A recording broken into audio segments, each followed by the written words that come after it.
जय श्री राम मित्रों। आज हम आप लोग को ऐसी अनोखी कहानी बताने वाले हैं कि जिसको आप लोगों ने कभी नहीं सुने होंगे। माना जाता है कि कुंती पुत्र भीम भी हनुमान जी के भ्राता है। अब आप लोग सोच रहे होंगे कि भीम और हनुमान जी भाई कैसे हुए, तो आइए आगे बताते हैं। हनुमान जी पवन पुत्र हैं। कुंती ने भी पवन देव के माध्यम से ही भीम का जन्म दिया था।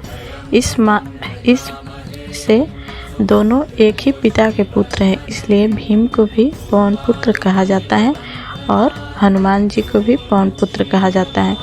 दोनों ही शक्तिशाली हैं। माना जाता है कि कुंती पुत्र भीम में 1000 हाथियों का बल था। युद्ध में भीम से ज़्यादा शक्तिशाली सिर्फ उनका पुत्र ही था। भीम की परीक्षा एक बार होती है, सुनिए कैसे।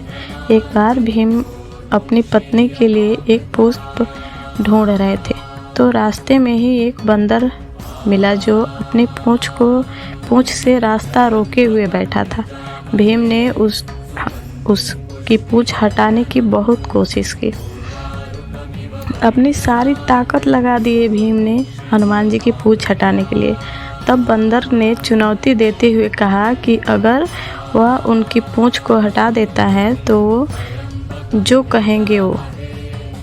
इस तरह से भीम ने पूरी ताकत लगाई, फिर भी उनकी पूंछ को हिला नहीं सके। हिल भी नहीं पाया था हनुमान जी की पूंछ, जबकि सैकड़ों हाथियों का बल था भीम के पास। तब जाकर के उन्हें एहसास हुआ। भीम को एहसास होता है कि अरे ये कोई साधारण बंदर नहीं है, यह बंदर कोई और नहीं बल्कि हनुमान जी है।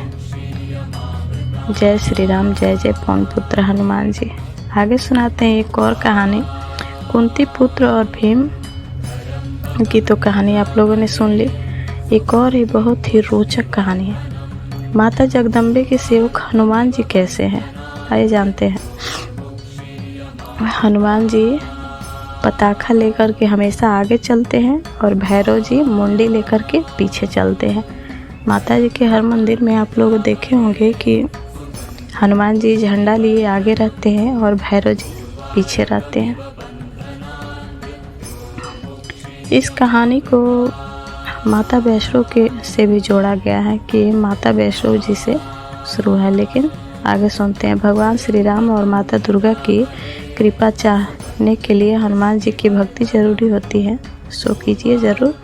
हनुमान जी की शरण में जाने से सभी सुख सुविधाएं प्राप्त होती है। उनके साथ ही जब हनुमान जी हमारे रक्षक हैं तो हमें उनकी भी, देवी की, देवता की, बाबा, साधु, पीर, फकीर, ज्योतिष आदि की बातों में भटकने की ज़रूरत नहीं है। धर्म की स्थापना और रक्षा का कार्य 4 देवों के हाथों में है, दुर्गा जी, भैरव जी, हनुमान जी और कृष्ण भगवान जी।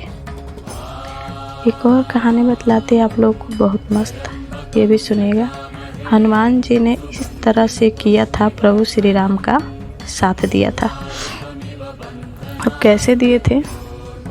हनुमान जी ने पूरी रामायण में, लंका कांड में रहे हैं, किष्किंधा से लेकर के पूरी अयोध्या कांड तक रहे हैं, लेकिन उसके पहले भी किस तरह से सहायता किए हैं हनुमान जी, ये सुनते हैं।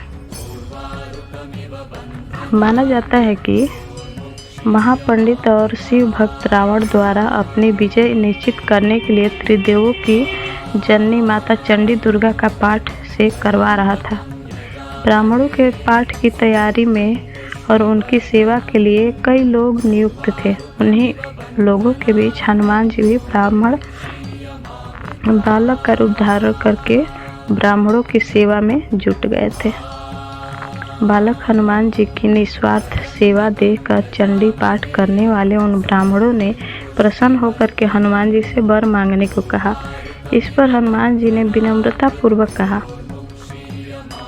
प्रभु, यदि आप मेरी सेवा से प्रसन्न हैं तो आप जिस मंत्र से यज्ञ कर रहे हैं उसका केवल एक अक्षर मेरे कहे अनुसार बदल दीजिए। अब देखिए क्या हनुमान जी बदलवाते हैं।